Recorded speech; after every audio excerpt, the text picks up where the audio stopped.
Hey, I'm Steve Mignonti. It's snowing outside, can't do much in the junkyard, so let's stay inside and play with model cars. Actually, playing is not the right word. These are professional endeavors. I've been building models for 50 years, and there are some cool ones that I remember from my childhood.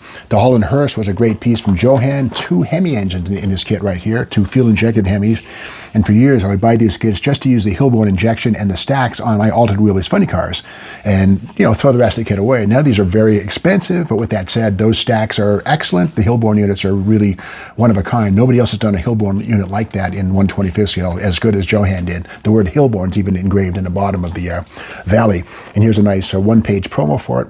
This would have been sent to a dealership or a hobby dealer, a store, promoting the Holland Hearst kit. Back in the day, it was $1.98. Back then, it's probably worth about, $1,000 today. If you try and find these on eBay, they're not cheap.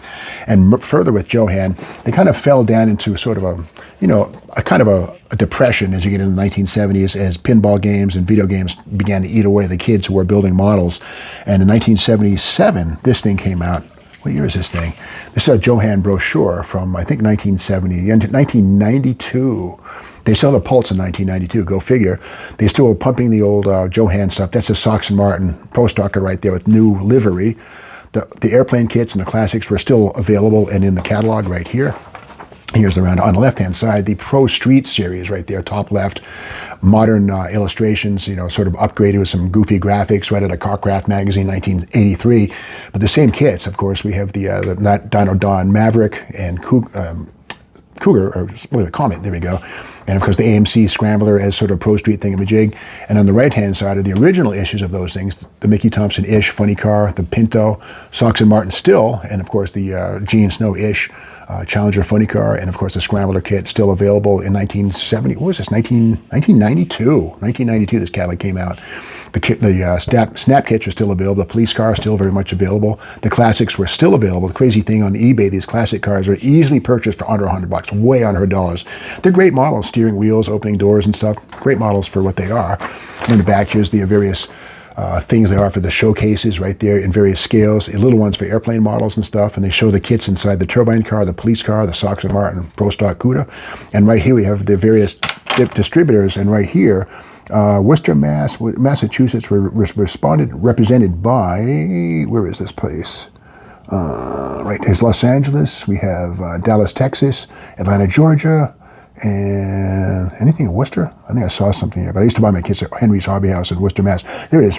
Leon Schulman and Associates out of New York City, Mount Metusha, New Jersey, represented Massachusetts and all the other New England states right there. So they still had a Pulse in 1992, go figure. And then moving along, IMC was another model company that I used to love. This is the IMC Little Red Wagon, great kit. I actually managed to build this thing with the opening doors, got it done, take some super glue and some trimming to get the things to work properly. I finally did it. It's a master course. If you can build this kit, you've got your PhD in model building, the Little Red Wagon. And yet another dealer hobby shop promotional thing right here. Very cool. It's in color. I bought this on eBay. I don't think the originals were gloss like this one here, but kind of a cool promo for the model. And going on to Revell, also as a kid, I used to see at Henry's Hobby House this kit right here, the Dodge Rebellion, kind of a play on the Dodge Rebellion of 1967-68. There were, Dodge was going to sell you a new muscle car. The Dodge Rebellion was on. So Revell took the kit from 1962. I'll show you that in a second. Had some fun with the Rebellion and made the Rebellion out of the Rebellion. So we have it here. A weird kit because what they did is they took the original. Oh, before we move on to that, here's another one of these hobby shop promos right here. Kind of a cool piece right there, promoting the model. And also the paint on this thing was gold plastic, metal flake, but you had to do the paint scheme on the bottom, the fogging. And I bought this one on eBay. Somebody did the fogging, and it looks pretty good. That misted red right there. I wouldn't say this is a dealership promo, but with that said, it's pretty well rendered right there. The thing with this kit, it's based on this model right here, the 1962 Dodge Dart 444 door. It's a 4-door. A neat little model, in many ways. Has I think a 361 2-barrel engine, 3-speed manual transmission, if you look at the bottom. And here's the kit body right here, unmodified. It's a 4-door, not a 2-door. Now, JoHan did make one of these things in 2-door form, but this is the 4-door from Revell. And underneath, we can see the dual exhaust for the 361 engine, which came in the kit. And what they did with this kit here is they hogged out the rear deck lid to make room for the dragster frame that goes under this body shell, and up front we can see that the valance panel has been hogged out for those holes to replicate lightning, hole right there, and the grill has been opened up right there versus the bulkhead in this one here. So the kit will never be reissued. This one here, Atlantis may well re-release this. They did do the Studebaker funny car, so maybe there's hope for this kit coming back.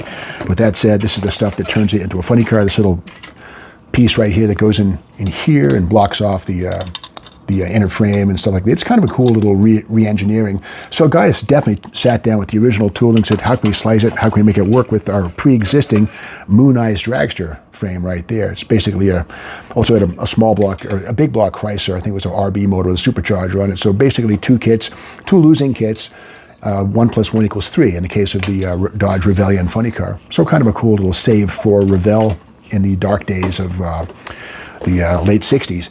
And of course, AMT, a big hitter, and this is the 1971 catalog when AMT was just getting into truck models, and we have it right here. Beautiful kit. I found this in this catalog, I found this on eBay, and on the back here, the big news was double gift sets, tractor trailer kits, the cab and the tractor and the trailer in one huge box.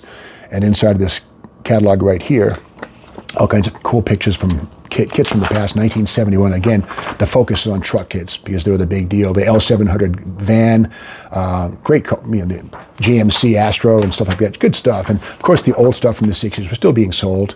These are often things that were tooled up first in the 1960s, still very much available in 1977 or 71 when this thing came out. And also kits like this thing here.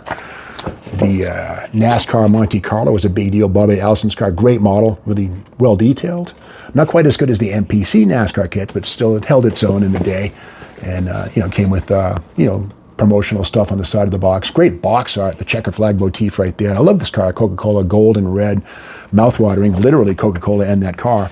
And here's some more model kits from that series, funny cars, gassers, dragsters, and stuff like that. So AMT was still hitting pretty hard in 1971. Of course, by 75, the pinball and video game thing pretty much started to kill the model car industry, and also President Jimmy Carter had a truth in advertising law for box art. It had to represent what's in the box. Pictures and illustrations wouldn't cut it anymore, like this stuff here from Palmer that was pretty misleading. We'll get to this in a second. So from 1975 on, a picture of the kit built had to be on the box to show mommy and daddy what the kid was about to get into. It was usually good news when it came to an AMT kit, because they're not bad. But anyway, getting to the bottom of the barrel, this is the Palmer Cadillac from 1973 that was still very much alive in 73, but they specialized in historic things like the cannons, the dinosaurs, and some old ships. And yeah, the model cars are inside here. They made model cars in the 125th scale. And here's the Pinto. And again, these models were not horrible. They weren't great, but they often had multi-piece bodies. The sides, the roof, the hood were all different pieces. Sometimes an engine in these kits, not bad. But here's some, there's the Maverick on the right-hand side, or left-hand side to the camera. You can see it right there. And when I was a kid, my mom brought me this model for a gift. It was 98 cents. I don't know why, but she got this for me, and the box was, wow, Mom, that's cool, that green Maverick, I want that, the grabber, that's awesome, I'll take one of those, please. Well, we open it up, and there we go, the Maverick grabber, not so much. Again, the roof is a different piece, you glue it on, the sides glue on, it's a multi-piece body, and of course the chassis on this thing is kind of like a car, sort of. The same chassis was used on all of their different kits, and in fact, the wheelbase on this chassis dictated the body shell dimensions on their other kits. Crazy but true. The chassis was one thing, and it dictated the dimensions of the bodies, which is pretty bizarre. The Thunderbird had a short wheelbase because of this chassis, kind of weird. And that bump there was to accommodate an electric motor. These things could be motorized. So it was actually a kit to motorize these things. Had two AA batteries inside. We just go in a straight line and move around and bump into things. So that's my story of model car brochures and advertising, equally collectible as are the model kits themselves. Well, thanks for watching this video. We're indoors now, but pretty soon the 1.5 foot of snow outside will melt and turn to water for spring flowers. When that happens, we'll get back to the junkyard. But until then, thanks for watching.